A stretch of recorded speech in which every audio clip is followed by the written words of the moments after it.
जय हिंद। आज हम देखेंगे दोस्तों कार्बन डेटिंग यानी क्या होता है। तो कार्बन डेटिंग मान के चलो ये एक खोपड़ी है, ठीक है, और ये खोपड़ी खुदाई करते वक्त आदमी की खोपड़ी है, तो खुदाई करते वक्त ये आदमी की खोपड़ी कहीं मिल गई।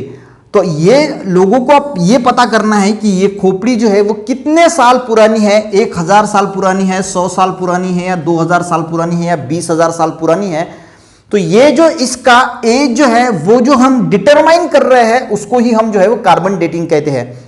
The method of determining the age of an object containing organic material, सिर्फ कंडीशन यह है कि इसमें ऑर्गेनिक मटेरियल यानी कार्बन जो है वो प्रेजेंट होना चाहिए, क्योंकि हम कार्बन से इसको डिटरमाइन करते हैं। तो सबसे पहले आपको कार्बन डेटिंग क्या है ये पता चल गया होगा कि हम एज जो है वो किसी ऑर्गेनिक मटेरियल की यानी किसी ऑब्जेक्ट की जिसमें कार्बन प्रेजेंट है उसकी ढूंढते हैं, उसको हम कार्बन डेटिंग जो है वो कहते हैं, ठीक है।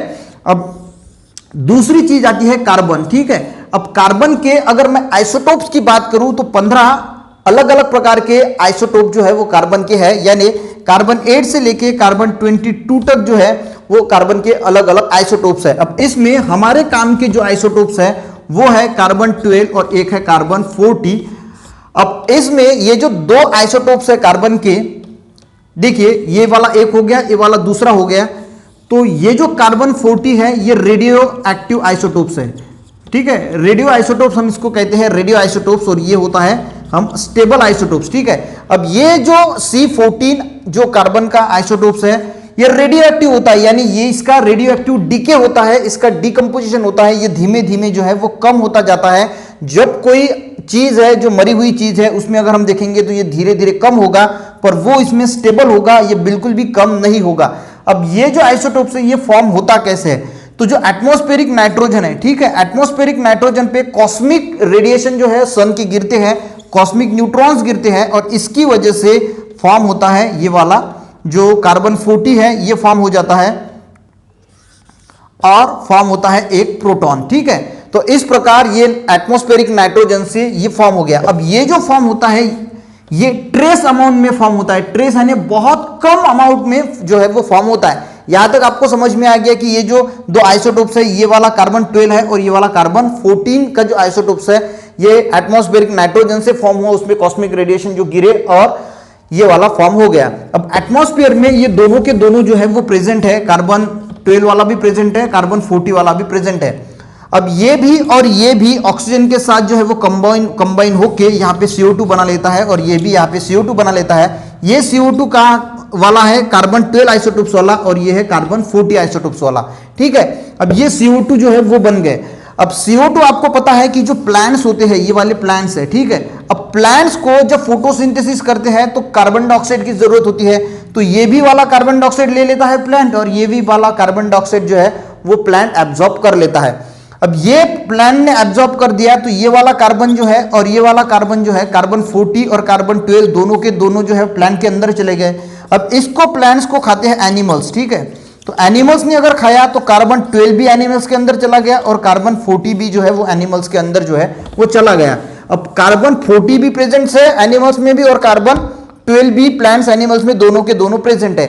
अब ये जो प्रेजेंट होते हैं इनका एक रेशो होता है, उस रेशो से जो है वो प्रेजेंट होते हैं, ठीक है। अब इसका रेशो होता है 1.25 और ये होता है 10 to the power 12। यानी मान के चलो कि अगर कोई मरा हुआ एक खोपड़ी है, इस खोपड़ी में अगर उन्होंने ये इसका रेशो है, इस रेशो में प्रेजेंट रहेंगे अगर 1.25 ग्राम अगर कार्बन 40 का आइसोटोप प्रेजेंट है, तो इसका मतलब है कि ये जो कार्बन 12 है ये कितना होगा 10 to the power 12 ग्राम, यानी अगर इसको हम लिखने की कोशिश करें तो ये है 1 ट्रिलियन। मैंने पहले ही कहा था कि ये बहुत ट्रेस अमाउंट में प्रेजेंट होता है, यानी सिर्फ 1.25 ग्राम जो है वो कार्बन 40 है, तो 1 ट्रिलियन ग्राम जो है वो कार्बन 12 जो है वो प्रेजेंट है, ठीक है। अब ये डिटरमाइन जो है वो कैसे करते हैं, देखिए। अब इसकी ये है, इसका जो है वो रेडियो आइसोटोप्स यानी रेडियो एक्टिव आइसोटोप्स है, यानी इसका रेडियो एक्टिव डीके होता है, यानी रेडियो एक्टिव डीके यानी ये जो है वो धीरे धीरे मरने के बाद, देखिए एक पॉइंट जो है वो छूट गया।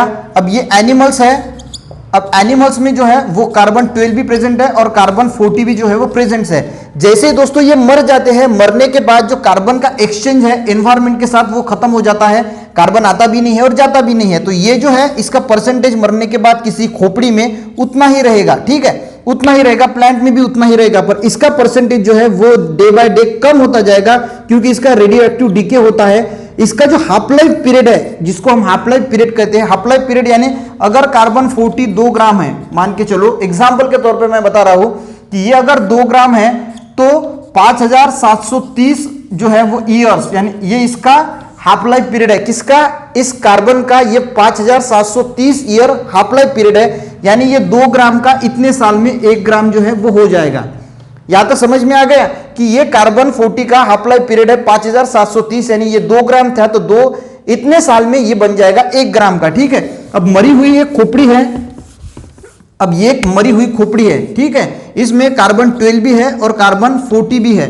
अब कार्बन 12 और कार्बन 40 है, इसका रेशो कितना बताया मैंने आपको, कार्बन 12 का और कार्बन 40 का ये रेशो होता है 10⁻12 to 1.25, ठीक है।